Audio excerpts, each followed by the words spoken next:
Hey, what's up, guys? It's Blind Run again, and this time I'm bringing you a quick setup video.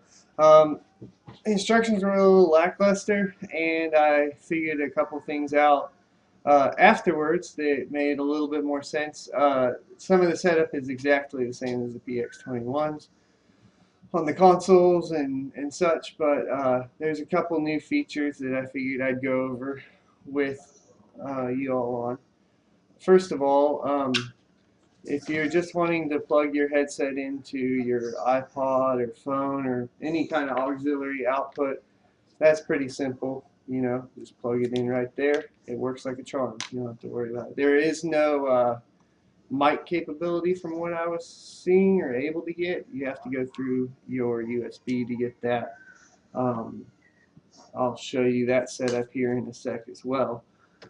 As far as all the pieces you get, you obviously have your inline amplifier, and this is what's going to do everything for you. So, first thing to do is, especially if you're doing any games or anything like that, you're going to plug your headset. This is the auxiliary from the headset into the inline amplifier.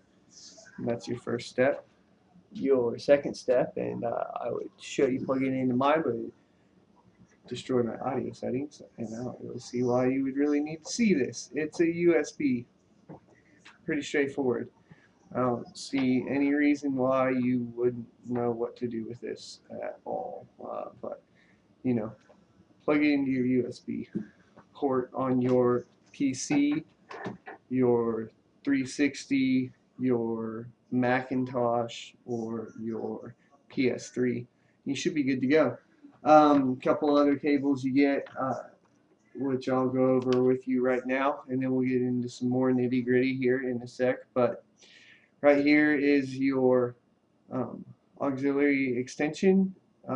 Basically, what you're going to do here is if you want to make phone calls through your phone, talk to people, stuff like that, you can use the mic on the headset right here, and you can hear them through your headphones.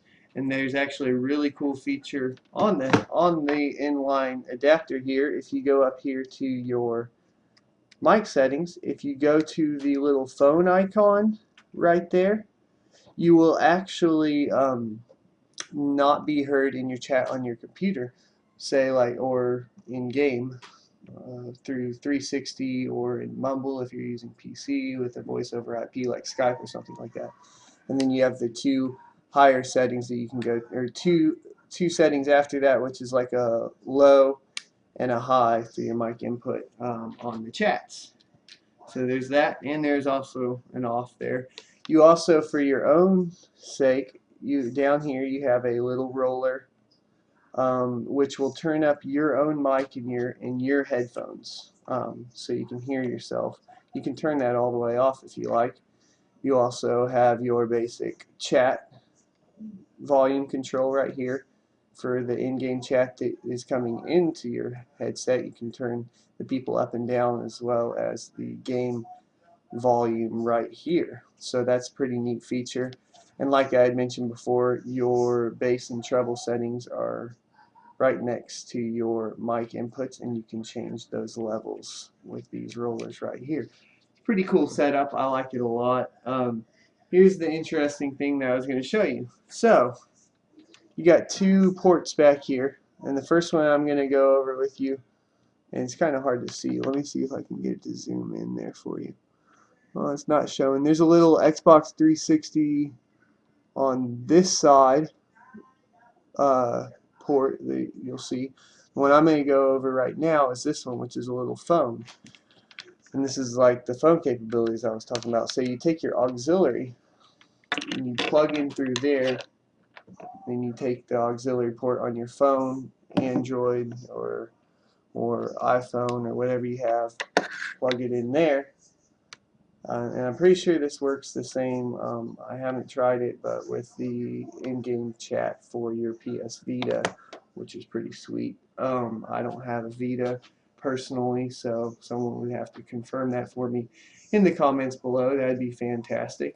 So once you do that, you can switch your channel over to the phone, make a phone call, do whatever you want like that. And then if you switch back over to the others, you won't hear them, they won't hear you, and you can go back into whatever you're doing in the game.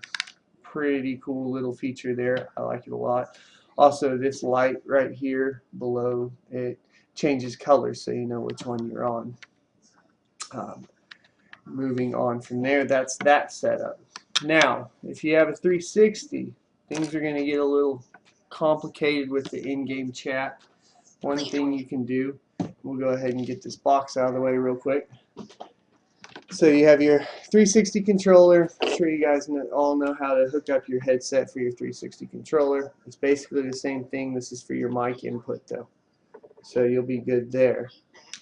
Oh man, my phone is just going crazy today. I think that's because I had plugged that in, but you know, okay. So you'll plug that in to your 360 headset, and then you'll take the port that's on the opposite side of the phone, which is over here for the 360. And I had it flipped upside down earlier, so it would actually be over on this side right here.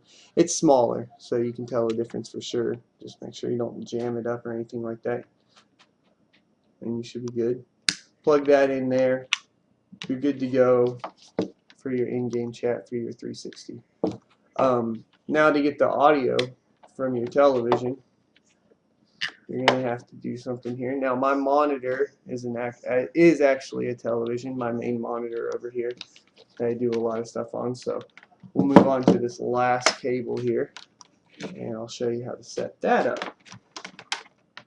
So you have your AV to auxiliary right here. These are your left and right audios. Like I said, if you have an output on your monitor or television that's AV, the best way to do it is like this, and I'll show you, because then you don't have to be switching all the time between consoles and blah blah blah. That just turns into a pain. I hate that. So I usually plug this up, and I'll show you how you do it on my monitor here. I'm just going to kind of slide it over here to where you guys can see.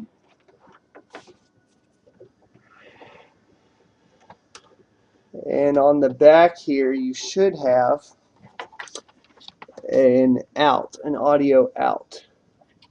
And if you see right here, my audio out is right here. So I have the audio right, which is the red, and the audio left, which is the white. And you'll plug that in there. Now your next step is going to be to take the auxiliary that's coming off of that, and I'll put this back over here because I just don't want to leave that there. We'll go back with my setup there, and I kind of have this strung out on the bottom now. I got it caught up with something there. That's okay. Power to the television or monitor. You'll take this piece, and on the opposite end, on the USB end of your inline amplifier, you'll have a 3.5 millimeter jack input, and you will just plug that up right in there, and you're good to go. From then on, you'll get sound out of there as long as you're powering it through a USB. Fantastic. So that's how that all works. We will be back with a review and some more specs and stuff like that in a little bit. And if you're interested in checking out the unboxing, I will put that in that link in the comments below. And thank you for checking it out.